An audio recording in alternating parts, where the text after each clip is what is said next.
Hola a todos, bienvenidos a Euronews. Hoy les presentamos las noticias de este lunes 29 de julio. Estos son los titulares. Represión política en Rusia. Tras los cerca de 1.400 detenidos este fin de semana en una protesta contra Putin, llegan las sospechas de envenenamiento del principal líder de la oposición, Alexei Navalny. La justicia europea insta a Bélgica a verificar el impacto ambiental de dos viejos reactores nucleares. Interrogantes abiertos en el entierro del carabinero italiano supuestamente asesinado por un joven estadounidense. Egan Bernal culmina el sueño del ciclismo colombiano tras ganar el Tour de Francia.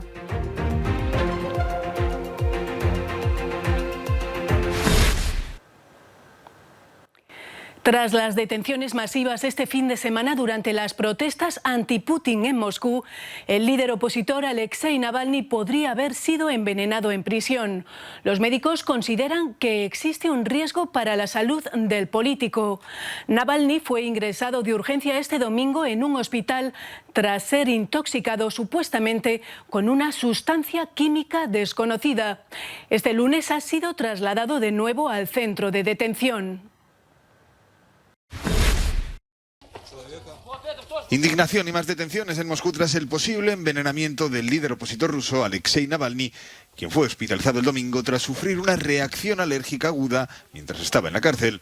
El lunes ha sido trasladado de vuelta a prisión. Las fuerzas del orden rusas detuvieron la noche previa a una veintena de personas, varias de ellas periodistas, que se habían congregado frente al hospital en el que estaba siendo atendido tras sufrir una hinchazón severa de la cara y un enrojecimiento de la piel. Abogado y bloguero de 43 años, Navalny es considerado el azote de la corrupción en Rusia, así como el mayor opositor a Vladimir Putin. Estaba cumpliendo una pena de 30 días de cárcel por haber convocado sin permiso una manifestación para protestar contra la exclusión de varios candidatos opositores para las elecciones municipales de la Duma de Moscú previstas para septiembre. Aunque no se ha hecho público el parte médico, una doctora que le trató en el pasado y que ha podido verle en el hospital, ha escrito en su cuenta de Facebook que el líder opositor podría haber sido envenenado. Su abogada ha añadido que Navalny no tenía alergias conocidas antes de ingresar en prisión. En la manifestación del sábado en Moscú hubo más de 1.000 detenidos, entre ellos Navalny, quien ha sido encarcelado en numerosas ocasiones por motivos similares y ha recibido el respaldo del Tribunal Europeo de Derechos Humanos. La justicia europea pone el dedo en la llaga del impacto ambiental de una central nuclear belga. Según el Tribunal de Justicia Europeo, Bélgica incumplió la normativa comunitaria en 2015 al prolongar la vida de dos reactores de la central nuclear de Doel en el norte del país, sin realizar las necesarias evaluaciones de impacto ambiental.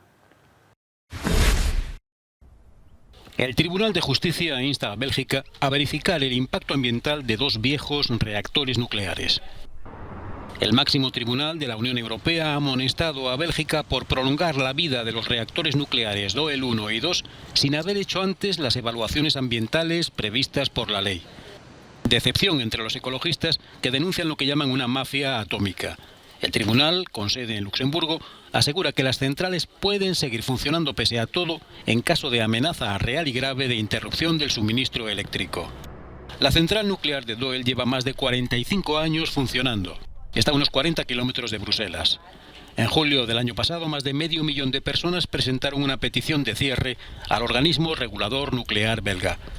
Bélgica es fuertemente dependiente de la energía atómica. Sus 7 reactores nucleares abastecen casi la mitad de la producción de electricidad belga. Puntos oscuros y sombras en el asesinato de un carabinero en Italia que este lunes ha sido enterrado. Continúan las investigaciones sobre lo ocurrido en la noche del pasado viernes, cuando el carabinero murió presuntamente a manos de un turista estadounidense que trataba de comprar droga. Un controvertido caso que tiene conmocionada a la opinión pública italiana. Conmoción en Italia durante el entierro del policía asesinado de varias puñaladas. 6 agentes han portado el féretro cubierto con la bandera de Italia de Mario Cherchiello Rega, que tan solo tenía 35 años. El caso ha suscitado una gran controversia en Italia. Sus asesinos, 2 jóvenes estadounidenses de 19 y 20 años que se alojaban en un hotel de 4 estrellas de Roma, compraron cocaína el sábado. Al darse cuenta de que era aspirina machacada, le robaron la mochila al supuesto camello, que a su vez alegó que tan solo les había indicado el sitio para adquirirla. Habló por teléfono con los jóvenes, que le exigieron 100 euros para devolvérsela, y fue entonces cuando quedó con ellos por un lado, habiendo avisado a los agentes que acudieron vestidos de paisano y ni siquiera sacaron sus armas en el letal ataque con arma blanca. Los 2 agresores, que dijeron desconocer que estaban con policías, han sido arrestados y un juez ha considerado que tienen una nula capacidad de autocontrol y de crítica. La humanidad está en peligro por la sobreexplotación de los recursos naturales. Según un grupo de expertos, el ser humano ha agotado ya todos los recursos renovables del planeta para el año 2019, por lo que viviremos a crédito de aquí a fin de año. La deforestación, la erosión del suelo, la pérdida de biodiversidad o la acumulación de dióxido de carbono en la atmósfera son algunas de las consecuencias cada vez más evidentes. Acabar el presupuesto anual en julio es el certificado del mal administrador. Es justamente lo que ocurre con la producción de la tierra. Al borde de agosto, la humanidad ya ha usado más recursos naturales de los que es capaz de generar. Es la huella ecológica. Día de sobreexplotación de la tierra. Haría falta el equivalente a 1,75 planetas para producir lo suficiente como para satisfacer las necesidades de la humanidad al ritmo de consumo actual. El ritmo de gasto del presupuesto ha avanzado 2 meses en los últimos 20 años. Es contabilidad ecológica básica. Por un lado, calculamos cuántos recursos utilizamos, cuánta superficie es necesaria para respaldar toda la producción de recursos. Y después, cuánto tenemos disponible.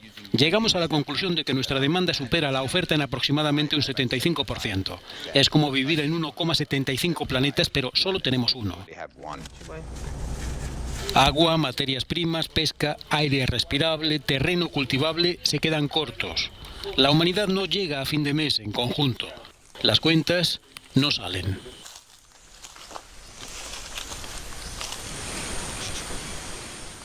Egan Bernal, ganador del Tour de Francia, se ha convertido en el héroe de su país y ha cumplido con su victoria el sueño del ciclismo colombiano.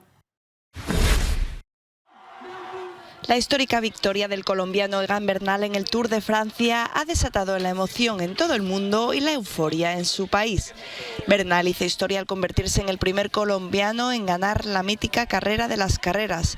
En el pueblo que le vio crecer, Zipaquirá, una multitud se reunió en las calles para festejar el máximo logro del ciclismo. Yo me sentí como Egan Bernal. Yo sentí que estaba ganando. Me siento una ganadora al lado de Egan Bernal. Años esperando este momento, mucho tiempo de frustración. Año tras año los colombianos se veían coronados como reyes de la montaña en distintas carreras ciclistas, pero nunca habían conseguido el podio más alto en el Tour. Egan Bernal ha hecho realidad el sueño de su país. Muchas lenguas originarias de Latinoamérica están en peligro de extinción. Decenas de ellas luchan por sobrevivir frente a la discriminación y el empuje de la globalización.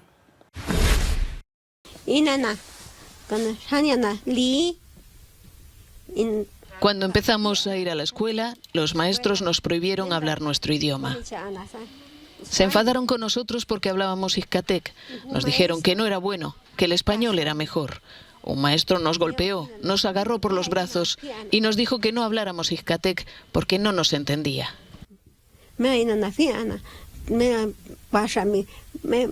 María Salazar y su hermano Pedro son los guardianes de un tesoro. Son los últimos de un puñado de personas que hablan ixcatec en el pueblo mexicano de Santa María Ixcatlán. Lo que hablamos, nada más queda como unos 6 o 7 personas. Ya no hay muchas personas que... Hay unos que le entienden, pues no pueden hablar. Esta es una de las 600 lenguas indígenas que luchan por sobrevivir en Latinoamérica frente a la discriminación de sus hablantes y el empuje de la globalización. Países como Perú se mueven contracorriente. En 2016, la radio pública lanzó su primer programa en quechua, llamado Nucanchic, Nosotros. Después llegaron los programas en Aymara y Ashaninka. Tenemos una tercera parte de la población en el Perú que habla las lenguas originarias. Y desde allí iniciamos este proceso de incrementar y crear en nuestra parrilla de programación, tanto en la radio como en la televisión públicas, programas en lenguas originarias. Brasil corre el riesgo de perder un tercio de sus más de 180 idiomas en una década. En México, casi 2/3 de sus 68 lenguas están al borde de la desaparición. Esta tendencia se repite en otros países como Argentina, Bolivia, Colombia, Chile, Ecuador o Paraguay. Mariano Roque es de la etnia paraguaya Maca. En su pueblo, unas 400 familias, 2.000 personas en total, luchan por mantener viva su lengua y sus costumbres. Una tarea especialmente difícil en una localidad que se encuentra a solo 40 kilómetros de Asunción, la capital. El maestro Blas Duarte enseña a los niños no solo a hablar, sino también a leer y escribir en Maca. La UNESCO declaró 2019 Año Internacional de las Lenguas Indígenas, comprometiéndose a trabajar con los gobiernos y los pueblos. Pero los activistas denuncian una falta de implicación política que solo da pie a pequeños cambios y a menudo demasiado tardíos para evitar el desastre. Ya nos despedimos, pero la información continúa en próximas ediciones y en nuestra página web. Hasta mañana. Gracias por seguir la actualidad europea e internacional con nosotros. Les dejamos con las imágenes del Festival de Locas Máquinas Voladoras del Red Bull Flugtag, celebrado en Moscú.